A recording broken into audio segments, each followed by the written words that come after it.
আর জীবনে কোনদিন অপরাধ করবো না, আমারে মাফ করে দাও। আল্লাহ বলেন যা মাফ করে দিলাম।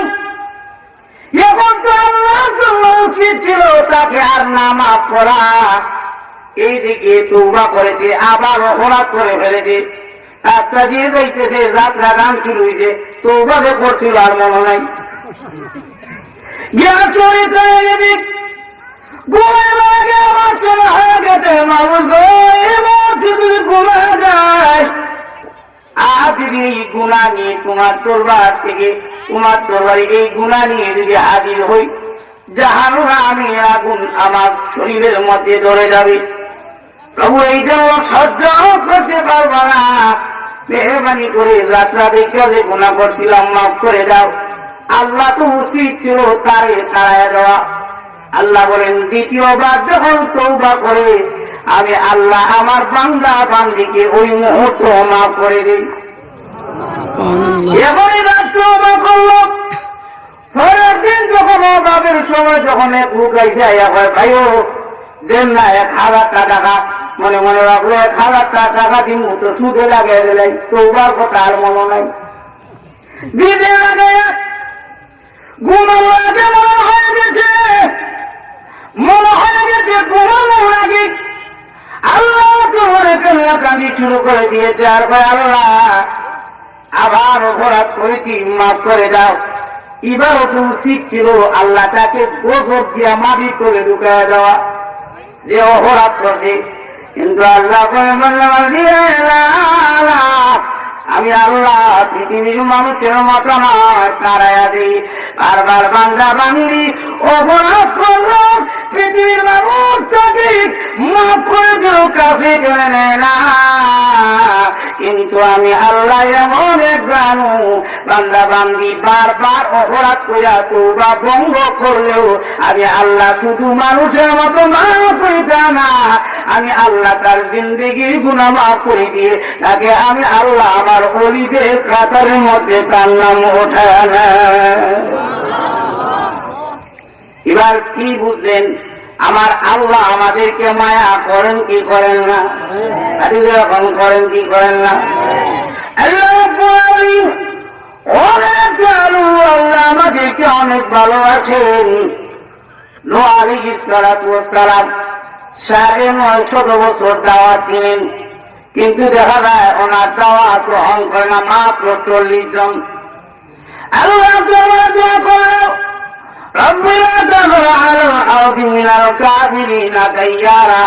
আল্লাহ একটা বেঈমান কাফেরও বাড়ি ঘর রাখো না, সব পুরো তুমি ধ্বংস করে দাও। আমার মহান আল্লাহ নূহ নবীর দোয়া কবুল করে সবাই রে ধ্বংস করে দিলেন বন্যা দিয়া। পৃথিবীর উঁচু স্থান পর্যন্ত একেবারে 160 গোজ পানি উঠে দিল, সবাই বন্যায় ধ্বংস হয়ে গেল।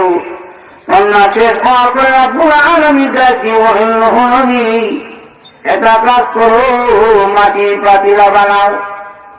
নূহ আলাইহিস সালাম মাটির পাতিলা বানাইলেন। এক একটা করে মাটির পাতিলা বড় যত্ন সহকারে বানায়।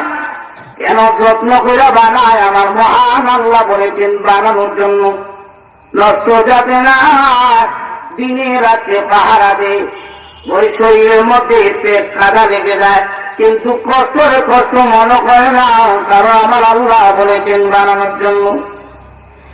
একটা উঁচু করলে বানাইতে বানাইতে আল্লাহ রাব্বুল আলামিনের জিন্নাত দিয়ে বলেন নূহ নবী একটা কাজ করো, এই মাটির পাতিলা গুলো বানিয়েছ, এই মাটির পাতিলা গুলো ভেঙে গেল।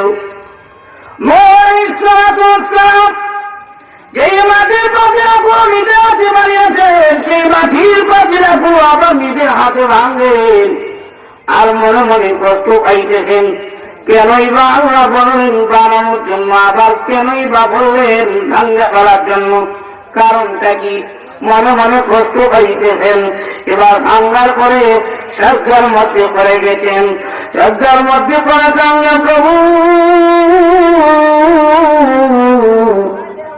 নিজের হাতে মাটির পাতিলা বানাইলাম, বানাইয়া আবার গঙ্গা করলাম, কেনই বা আপনি বললেন বানানোর জন্য, আবার কেনই বা বললেন ভাঙার জন্য, বুঝলাম না, বড় কষ্ট লেগেছে।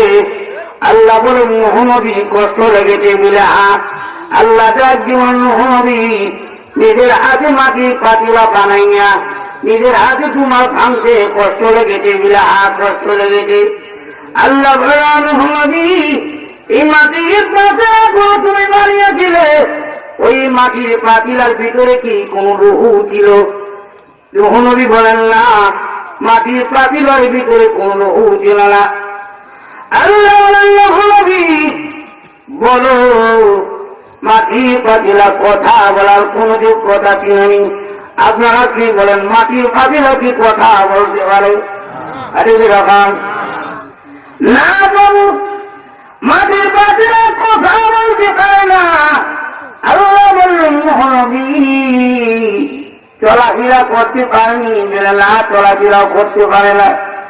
আমার দয়ার আল্লাহ জীবন নূহ নবী অসল মাটির পাতিলা যেগুলো চলাফেরার যোগ্যতা নাই, কথা বলার যোগ্যতা নাই, চেষ্টা দেখিয়ে আল্লাহ আল্লাহ বলার যোগ্যতা নাই, অসল মাটির পাতিলা যদি নিজের হাতে বানাই তোমার বংশে কষ্ট লাগে। আমি আল্লাহ আমার বান্দাদেরকে হাজারো প্রতিভা আমি আল্লাহ দান করেছিলাম, কথা বলার যোগ্যতা দিয়েছিলাম, আমি আল্লাহ চলাফেরার যোগ্যতা দিয়েছিলাম, চেষ্টাতে গিয়ে আমি আল্লাহ আল্লাহ আল্লাহ বলার যোগ্যতা দিয়েছিলাম।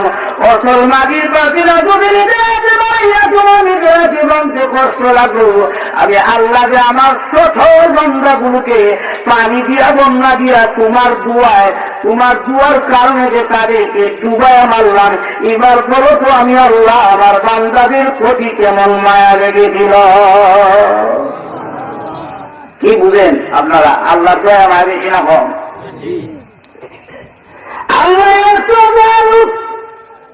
আমি আপনাদের কাছে জানতে চাই, আমরা যত সম্পদ অর্জন করি, যত ধন সম্পদ আছে, এগুলো আমাদের নাকি আল্লাহ দেওয়া? আরে এখন না, পৃথিবীতে কি এমন মানুষ নাই যে কাজ করতে করতে গাড়ির লোকে তেরা বানিয়ে দিছে, শরীরের রোগ দেখা বানিয়ে দিছে, কিন্তু টাকা পয়সার মালিক হইতে পারছে না? এরকম মানুষ কি নাই? পরিশ্রম করে কিন্তু টাকা পায় না, তাহলে বুঝা যায় পরিশ্রম করলেই টাকা পায় না, আল্লাহ যদি না দেয়। এখন বলুন এই যে টাকা পয়সা এগুলো তো আল্লাহ দেওয়া।